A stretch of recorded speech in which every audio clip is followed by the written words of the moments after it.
Okay, for numbers 11 and 12,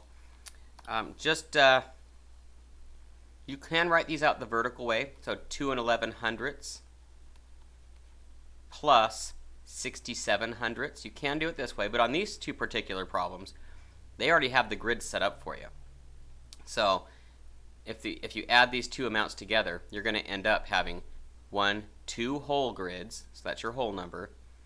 You're going to have 1, 2, 3, 4, 5, 6, 7 tenths, and there's going to be 8 ones, or 8 hundredths, 8 hundredths here. So that's adding. On this one, you're just subtracting, so they crossed out. So I think you can handle that one on your own. Now for 13 through 16, you're going to find each sum or difference. Now on these, I do want you to write it the vertical way. So for 13, write 7 and 5 tenths plus 3 and 3 tenths. You want to write it the vertical way, and then go ahead and add it up. 5 plus 3 is 8. 7 plus 3 is 10. And then we just bring our decimal straight down. So the answer is 10 and 8 tenths.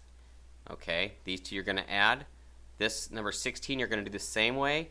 You're just going to subtract instead. So 9 and 3 tenths minus 3 and 2 tenths. Then you just subtract them the same way. 3 take away 2 is 1. Bring your decimal down, and 9 minus 3 is 6. So 6 and 1 tenth. Okay? Now on the back side, this is multiplying and dividing. I'll do one of each for you. So when you're finding the product or you're multiplying, you're going to multiply the same way we always have been multiplying, and that is you're gonna multiply ones to ones, ones to tens, and ones to hundreds, the same way we've always done. Okay? So let's go ahead and do that. 6 times 3 is 18, so you write your 8, you carry the 1. 3 times 5 is 15, plus this 1 would make it 16, so you put your 6 and carry the 1. And then 3 times 4 is 12, plus 1 more is 13. Now, this is where you have to be extra cautious. We have a decimal point here.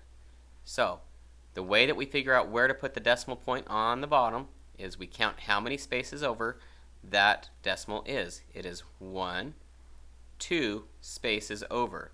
So for our answer, we're going to move over 1, 2 spaces, and we're going to put our decimal there. So the answer is 13 and 68 hundredths. Okay, now for you can do number 20 on your own the same way. For number 21 and 22, you're going to divide the same way you always have. You're going to use the same strategies, daddy, mommy, sister, brother, for divide, multiply, subtract, bring down, and then you're going to go ahead and divide them. So 5 goes into 6 one time. That's our divide. Again, if you need to use your multiplication chart, go ahead and use it. But then we're going to multiply. 5 times 1 is 5. Now we subtract. 6 take away 5 is 1. And then we bring down. So we subtracted, and then we'll bring down. So now it's at 13. Now this is where it's different than how we've divided in the past. This decimal needs to come up. Okay? So now we're going to start again. Divide.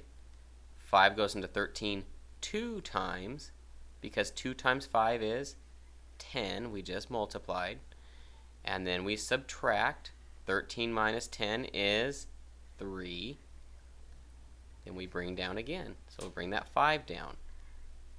Okay.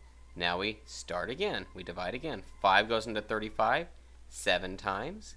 7 times 5 is 35.